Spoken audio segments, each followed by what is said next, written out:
Hello and welcome to my channel. My name is Chrissy Hodges. I'm an advocate for OCD, in particular, pure OCD. This is the community name for individuals with intrusive thoughts and mental rituals. Today, I'm going to do a little bit more of a personal video and one that I've heard a lot from people recently, just in my own practice and in groups and things. And it's about relapse. It's about experiencing symptoms when OCD has gone away for a while or you've gotten proper treatment and then it's looming on the horizon. It is you start to maybe feel it again or you just get into that space where you're scared of it coming back. And I just want to talk about some things personally about my experience with this and my fears around it as well. And then just share with you what it is like for many of us when it comes to this very scary fear. Oops, hold on. Slide. If it goes off again, we're just leaving it. I First, a little bit about me. I'm a certified peer support specialist working with people all over the world, supporting them as they work toward recovery for OCD. I also run groups. Right now, I have drop-in groups in my practice on Thursdays, and I have 8-week closed groups that will be starting here in a little bit. And I also have an online community. In that community, we have weekly support groups, events monthly, recovery classes, things like that. It's an opportunity to connect, but it's also kind of this safety net that you can have of if things get tough, I know I can go right to a group. I know I can sign up for something going on this week. There's also one-on-one peer support in that community. So you can find that at chrissyhodgescommunity.com and you can register and join there. Or you can email me if you want some more information and I can help out with that.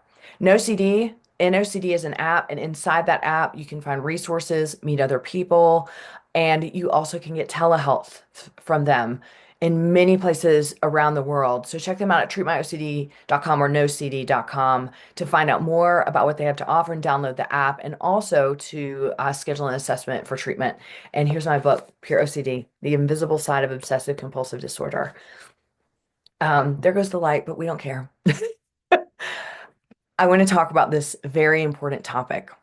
And mainly, I want to meet you where you're at when it comes to this fear. This is the fear of relapse, the fear of the rock bottom, the fear of getting to that space you've been before that was really scary, and remembering how hard it was and having overwhelming fear that if it comes back, I don't know if I can handle it. If it comes back, I might realize this is an OCD. If it comes back, this might never get better for me again. Now, we know, not for everyone, but for a lot of people, OCD tends to ebb and flow. So it can be really bad for a while, and then it can kind of let up. And sometimes you can go days, sometimes you can go weeks, sometimes you can go years. And it seems like, oh my gosh, I still, lots of times people describe it, and this is what it was like for me, and still is sometimes. I can feel it in the back of my head looming, like this annoyance, but it's not at the forefront where everything seems clouded because of OCD. And this is a sweet spot to be in. The only sweeter spot would be that it's not there at all, right? But we're not that lucky. But when it's back, it's out of your life. It feels like it's not ruling anything. Thank goodness we don't have to deal with that. It is when it starts to creep back up, or even just the reminders, or maybe you have a trigger and you think, oh no, here it comes again. What am I going to do? That's when the panic can set in. That's when these really dark, scary fears can start to happen. And I want to talk a little bit about that. When I'm just going to share personally with you, when I well, let me share it this way. Before I was treated for OCD, and I had no idea that this was OCD, I lived with religious scrupulosity, sexual intrusive thoughts about all kinds of things, and the main focus was sexual orientation OCD. There was no internet. I had no idea what was going on with me. I was legitimately living in silence, very isolated, thought that I had a second self. I thought there was some part of me that was in denial, and I just thought I'll just live this life until it gets so bad that I can't take it anymore. And the religious scrupulosity really dominated everything. It was just this, if you're not a better person, if you're not a good person, I meaning like God is going to punish you. So it was crippling for years. And I just had to put on this persona for the rest of the world, like everything was okay. I look back now, I'm 48 years old. I look back now on those years, I don't know how the hell I did it. And I'm sure you think that too. I don't know how the hell I do it. And what I remember the most is not when I didn't know it was OCD, and it's the same when you know it's OCD too, is that it would get bad sometimes, and I would just grit my teeth and just white knuckle through these horrible times that would sometimes last for days and then sometimes last for weeks. And I would think to myself, I would think back and I would go, last time it only lasted 30 days. So you just have to hang on for 30 days. And in my brain, I would think, please don't let it last longer than 30 days because if it does, that means it's getting worse, whatever this is. And it was like every day I would just remember, okay, we're on day 15, so we really only have a couple weeks left. And in that time, now when I reflect, I was experiencing depression from the sheer exhaustion of holding this up. From I even feel a little bit emotional just from the sheer isolation of feeling like everybody gets to live life the way they want to. And here I am, stuck in my room thinking all day, every day about these horrible questions going on in my brain. I can't tell anybody. Nobody even knows who I was. I felt so isolated. And I think back and I just have no idea how I did it, except for just sheer resilience and faith and hope that one day I would figure this out. And I didn't even know what I had faith in at that point. But then it would break during this time. It would break. I would wake up. I called it. It would break. I would wake up and I would be like, okay. It's like the cloud lifts, the OCD haze. It's like the haze would lift and it was like everything was clear again. I could see colors again. And I would think, oh my goodness, okay, that only lasted 33 days. So, we did it. We got through it. And then I would just start to live life again and be so grateful. But then it would start to creep in of, oh my God, what if it comes back? And this is what we're talking about. And I wanted to share that with you because I really want you to know that I understand. The fears of it coming back were just as devastating and terrifying as the fear of OCD itself. What if I can't hang on next time? What if it lasts longer? What if I find out this next time that the intrusive thoughts are real? I went through so many of these times in 12 years. And the last one, untreated OCD after 12 years, when I went into that depressive episode, there was no hope for me. I was also in the middle of grief. I had lost my cousin, so I was grieving the loss of him on top of this major illness I didn't know I had, and I was just trying to keep up this facade. And as the months and months went on of just this god awful depression, and I just, my hygiene went. I stopped showering. I stopped socializing. My grades fell. I, was doing horrible in cross country as I ran from my college. And I was suicidal every day. But I didn't know how to be suicidal. Let me explain. It was terrifying to me that my brain thought that a way out of this is that you can kill yourself. That was scary to me. I didn't know what it meant. I didn't want to die at all. I wanted to live, but without this. And so that looming feeling of, oh my God, we're at rock bottom. I mean, I didn't even know what rock bottom was. This was in the 90s. We didn't have this kind of language. Anyway, fast forward, I was able to get treatment. This is turning into a lived experience video, and I hope it resonates. Didn't mean for it to. I was able to get treatment after an attempt, a suicide attempt, and I want you to hear me that remember, there was no internet. I did not know how to find out this was OCD. So I was so depressed that that seemed like my only option. And I survived and I was hospitalized and I was diagnosed with OCD and I was treated for OCD. After the treatment, it was very understood of go live your life. go live your life. You're better now. And, this was kind of the message I was receiving from my social life, family, everything. Just like, okay, let's just forget this happened. Let's just go. And part of me wanted to too. Like, we're over. I'm done with this.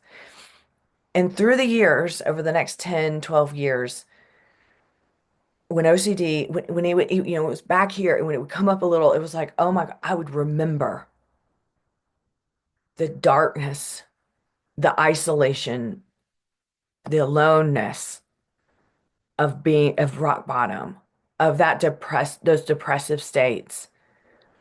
And I was so scared of going back there because first I'm remembering how awful it was. And second, I didn't, it's almost like I couldn't remember that I had the ability to get out of it or that things could change because all that I was focusing on was how terrible those times were. I did relapse very badly. I relapsed a lot, but was unaware that it was OCD. That's a whole nother story. But I did relapse really bad, like 10 or so years after. And I went into a very dark, dark space and immediately was, it was harm OCD, relationship themed OCD, and responsibility OCD all in one. It was just like this shit show of, and I went to that dark place and I was like, God, I didn't know it could get this bad again. And it did. I was suicidal again and I was so depressed I could barely move. My hygiene was going. I stopped socializing, all the same stuff. And then I just had a couple people in my life that were like, okay, what do we need to do? Like, what did you do last time? And it was like everything I knew, I forgot, because it feels so real and it is so debilitating that I was like, it's not going to work this time. These are the themes that are going to take me down. This might not even be OCD. Like, how could it get this bad again after not being bad for a while? And, just having a few people in my life just saying like, look, you've been through this before, you'll be through this again, shattered that belief and that myth that I wanted to hold in my life that once you get treated or once OCD goes away, it will never come back. It is the most dangerous myth we can hold because when it does come back, and it will, if you are not ready and prepared, or at least have some sort of plan, or watching even a video like this, just even hearing that it can come back, because you'll remember when it does, you'll remember me saying this to you, it's going to come back. And then you're going to go, okay, it came back. Now what do I do? Now what do I do? I didn't have that. And a lot of people don't have that. So I'm so glad you're here. And so the thing is that I didn't think I had to remember what to do. And so what I did was, oh God, I'm in a relapse. What do I need to do? What worked last time? Let me go implement ERP. I actually wrote to Dr. Phillipson and said, do you remember me? I'm Chrissy from Georgia. And I'm experiencing this. Of course, I'm asking him for reassurance over email, and he didn't give it to me. Damn him. If you're listening, Phillipson. No, I'm just kidding. But anyway, his reminder was basically like, we did therapy together. Do it, implement it. At that point, I went back on medication. I was so severely depressed, I needed some medicinal help. So I went back on medication. I got the support of the people around me. And within X amount of time, I was working my way out of this relapse. And that gave me the confidence to believe, okay, when this comes back, I can implement things. I can do something. Like Dr. Greenberg says, I have agency. I have autonomy here. I am not helpless. This does not have to run over me like a bulldozer. I mean, it did for a while, and that's okay if it does to you too. Sometimes we're in a state of shock. We might be in a state of shock, but we also might be in a trauma response. And this is what I wanted to say. This will be my last point. Rock bottom is traumatic. It can be traumatic. It doesn't have to be, but it can be. The isolation, the loneliness, the hopelessness, and the helplessness can be traumatic. And it was traumatic for me. What I don't realize is that when I am having an experience that is mimicking rock bottom, I go directly back to those nights where I was by myself in my room, until 4 in the morning, freaking out and bawling my head out, often just feeling like I'm never going to get out of this. My body gets reminded of that. And that trauma response happens. And I have to acknowledge that and take very good care of myself and see that that is a response. It is not a reality of everything moving forward. And I wanted to tell you that because maybe you need that reminder too. If this happens, maybe you're having a trauma response. Maybe you're feeling shock, and maybe you're just feeling overwhelming fear to the because you're remembering just how bad it can get. But it doesn't mean that you're not helpless, or it doesn't mean that you're helpless. You're here watching this video. There are things you can do, there are workbooks you can do. What has worked for you before? You can get up and move because we tend to become recluses, right? When I'm in a relapse, I don't want to leave the house. I just need to sit and think for hours. I'm scared to go out in public. I'm scared I'm going to get triggered. I'm scared of everything. And so sometimes, like on my relapse plan, get out of the house. I don't care what it is. If you get in your car and you go drive for an hour tonight, go. If you go on a trail, if you just go to a grocery store and just be around people, even if you're getting triggered, just be around and show your brain you can do it. What has helped before? How can you get up and move? How can you even talk sometimes? Can you call someone you know and just talk about the weather? Because even when you're stuck in your head here, even just talking reminds you that you're alive and that you're okay and you can still do things. I don't have the answers here for you on exactly what to do because I don't know your situation or your story. But what I know is if you're here, you've experienced a relapse or you're going through one right now. And I would encourage you to remember and write down what has worked for you before and just start implementing that every day. Yeah, I know you don't want to because I know you want to wake up tomorrow and you just want it to be gone. Take action. Take the control back of your brain, and that control is still living life, still doing the things that you need to do, and putting into place the things that have worked before. Reach out for support. I have tons of support through my practice, one-on-one support, drop-in groups, my online community, all kinds of stuff. Meet other people, hear their stories. It is going to help you. I know you're scared, but it is going to help. Community is so important when you get into these spaces. It helps you to feel motivated, to know there are people everywhere that have felt the same that you feel or that feel the same that you feel. So to wrap up, rock bottom is scary, y'all. The relapse, fears of relapse are real and they're scary. You are not alone in this, but you're also not weak for this. I don't ever want to go back to rock bottom. I know that I might, but I also know that there are things I can do, and I have people to remind me that I know that there are things that I can do. Rock bottom is scary and very lonely, and I've been there. And so I know what it would be like to meet you at rock bottom and sit with you. I know it. But I've gotten out of it, and you can too. What you're going through right now is not lifelong, and you can cycle out of it. There are things you can do. So I hope that helps. For information about my services, go to chrissyhodges.com, and to join my community, go to chrissyhodgescommunity.com. And if you're looking for treatment or assessment or even resources, go to NoCD at nocd.com or treatmyocd.com.